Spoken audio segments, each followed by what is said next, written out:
السلام علیکم ورحمۃ اللہ وبرکاتہ۔ سورۃ البقرہ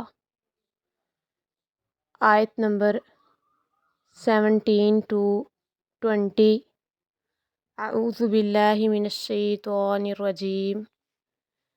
بسم اللہ الرحمن الرحیم۔ جیسا کہ ہمارا پچھلا سبق منافقین کی خصلتوں کے متعلق تھا،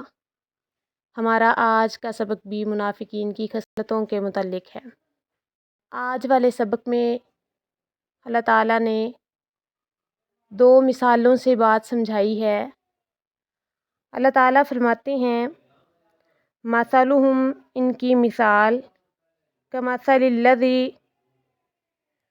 اس شخص کی مثال کی طرح ہے، استوقد نارا،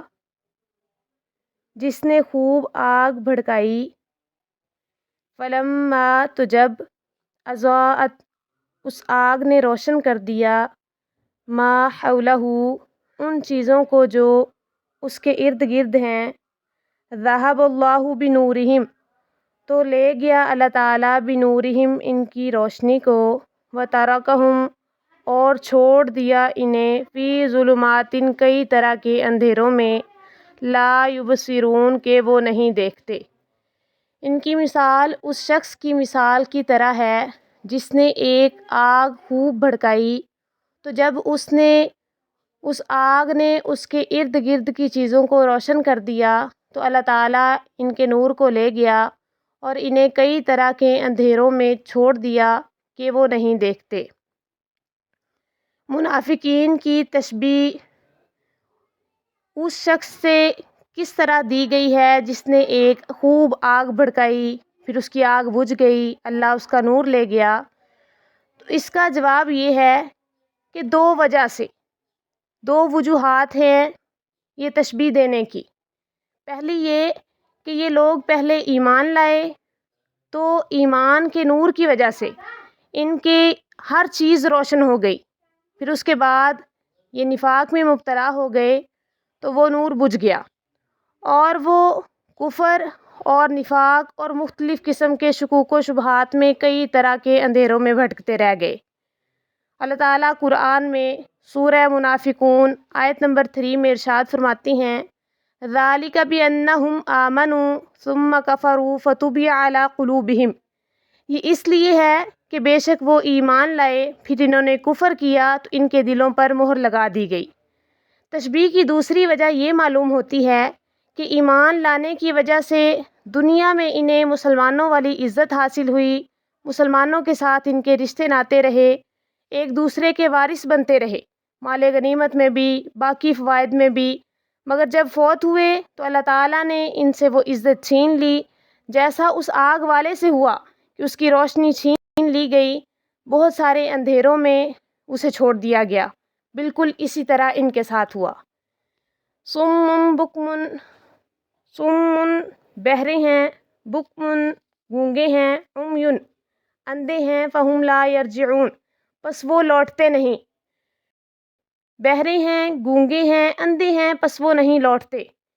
صم اصم کی جمع، بکمن ابکم کی جمع، اور عمیٌ اعمیٰ کی جمع۔ تو ان کے گونگے بہرے اندھے ہونے سے مراد یہ نہیں ہے کہ ان کی زبانیں نہیں ہیں یا ان کے کان نہیں ہیں یا ان کی آنکھیں نہیں ہیں، ایسا بالکل بھی نہیں ہے، بلکہ اس سے مراد یہ ہے کہ اللہ تعالیٰ نے ان کو سارا کچھ دیا تو ہے لیکن انہوں نے ان چیزوں سے فائدہ نہیں اٹھایا۔ دوسری مثال اللہ تعالیٰ نے بیان فرمائی، او کصیب، یا جیسے بارش، من السماء، آسمان سے، فیہ، اس بارش میں، ظلمات، کئی طرح کے اندھیرے ہیں، ورعد، اور گرج ہے، وبرق، اور چمک ہے، یجعلون اصابعہم، وہ ڈالتے ہیں اپنی انگلیاں، فی آذانہم، اپنے کانوں میں، من الصواعق، کڑکنے والی بجلیوں کی وجہ سے، حذر الموت، موت کے ڈر سے،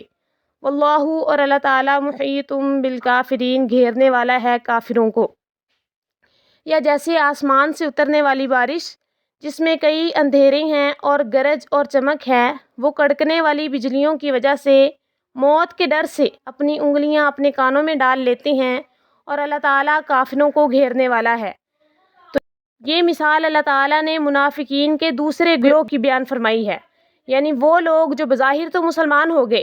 لیکن ایمان ان کا کمزور تھا اور اپنے کمزور ایمان کی وجہ سے مختلف شکوک و شبہات میں مبتلا رہتے تھے۔ تو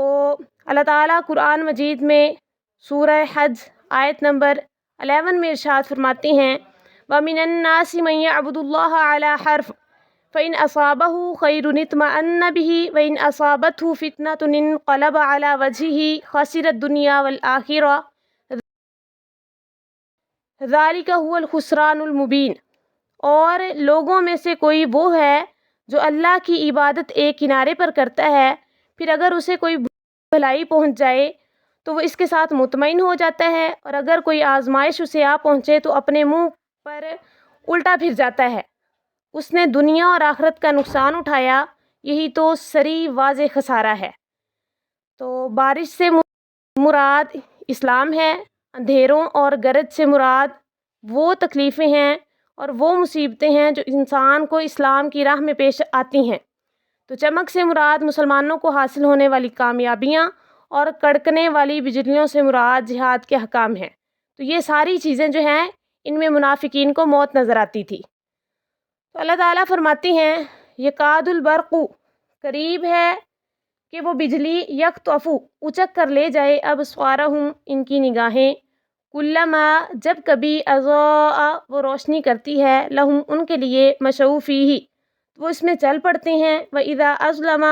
اور جب اندھیرا کر دیتی ہے علیہم ان پر قاموا تو وہ کھڑے ہو جاتے ہیں، وَلَوْ شَاءَ اللَّهُ